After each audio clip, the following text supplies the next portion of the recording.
हर इंसान कभी ना कभी तो ये सोचता है कि ये दुनिया क्या है, किसने बनाई है, क्यों बनाई है, मैं कौन हूँ, इस दुनिया में मेरे होने का मतलब क्या है। क्या ये दुनिया किसी भगवान ने बनाई है? अगर भगवान ने बनाई है तो फिर ऐसी दुनिया क्यों बनाई है? क्या भगवान इससे बेहतर दुनिया नहीं बना सकते थे? ये और इस तरह के ढेरों सवाल हर इंसान के दिमाग में कभी ना कभी तो आते हैं।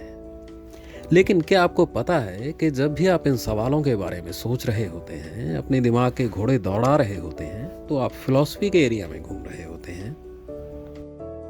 भले ही आप अपने जीवन की परेशानियों से, उलझनों से तंग आकर इन सवालों के बारे में सोचें, या फिर यूं ही कभी शाम को छत पर बैठे हुए खुले आकाश की तरफ देखते हुए सोचें कि यार ये दुनिया कितनी बड़ी है, कितनी अजीब है, ये चलती कैसे है।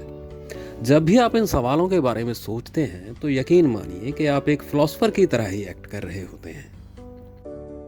वो बात अलग है कि हमारे समाज में फिलोसफरों को लेकर और फिलॉसफी को लेकर कई तरह की गलत धारणाएं फैलाई गई हैं। हमारे समाज में फिलोसफर उसे माना जाता है जो बंदा लंबे लंबे बाल रखता है, जिसकी लंबी सी उलझी हुई दाढ़ी होती है, जो गोल गोल जलेबी जैसी बातें करता है जो किसी की समझ में नहीं आती। उसे माना जाता है कि ये आदमी फिलोसफर है, और फिलॉसफी के बारे में भी लगभग यही समझ है। फिलॉसफी को भी यही माना जाता है कि ये कोई हवाई टाइप की बेसिर पैर की बातें होती हैं जो सरफिरे लोग करते हैं। एक आम आदमी के जीवन से या उसकी रोज़मर्रा की जो रूटीन की लाइफ है उससे फिलॉसफी का कोई संबंध नहीं है, और आम आदमी को इससे दूर ही रहना चाहिए। यही कारण है कि हम खुद को फिलॉसफी के साथ जोड़ने में और अपने अंदर के फिलॉसफर को रिकॉग्नाइज करने में, उसे मान्यता देने में एक प्रकार का डर और शर्म दोनों महसूस करते हैं। भले ही आपको फिलॉसफी के नाम से शर्म आए या इससे डर लगे या आपकी इसमें कोई दिलचस्पी ना हो, लेकिन फिलॉसफी की आप में बड़ी दिलचस्पी होती है। इसलिए जीवन में हर कदम पर, हर दिन, हर वक्त, हर पल फिलॉसफी आपके साथ रहती है। आप इससे बच नहीं सकते, भले ही आप इसके बारे में अवेयर हो या ना हो, आपकी फिलॉसफी में दिलचस्पी हो ना हो, लेकिन फिलॉसफी कभी आपका पीछा नहीं छोड़ती।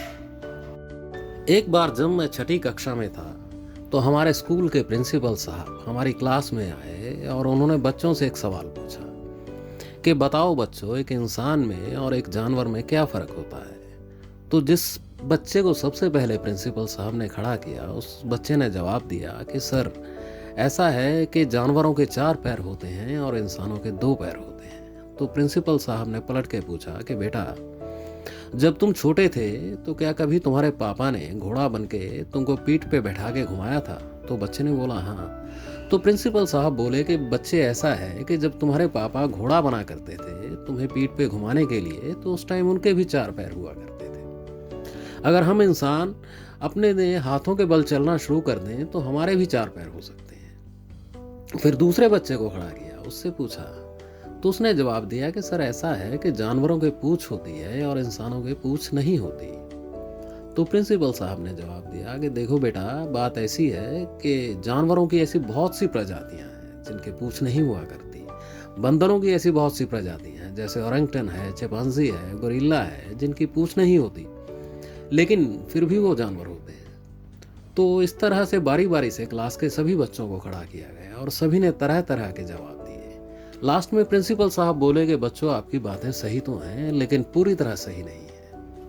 एक इंसान में और एक जानवर में बुनियादी फर्क ये है कि इंसान सोच सकता है और जानवर सोच नहीं सकते।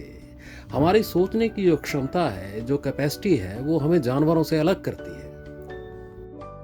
तो इस तरह से जो आपके अंदर बैठा हुआ फिलोसफर है, जो सोचने का काम करता है, वो आपको जानवरों से अलग करता है।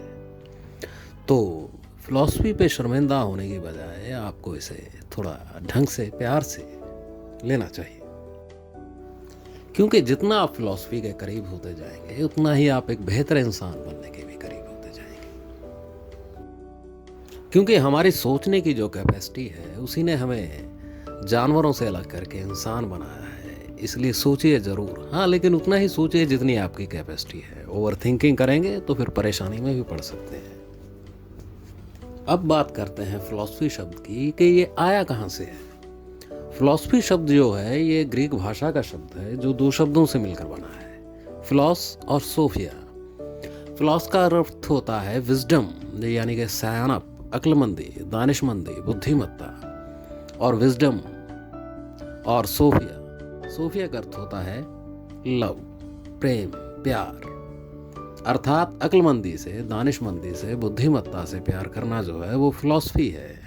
और जो लोग अकल से प्यार करते हैं, बुद्धिमत्ता से प्यार करते हैं, वो फिलॉसफर होते हैं। तो ये थी फिलॉसफी और फिलॉसफरों के बारे में कुछ बेसिक बातें।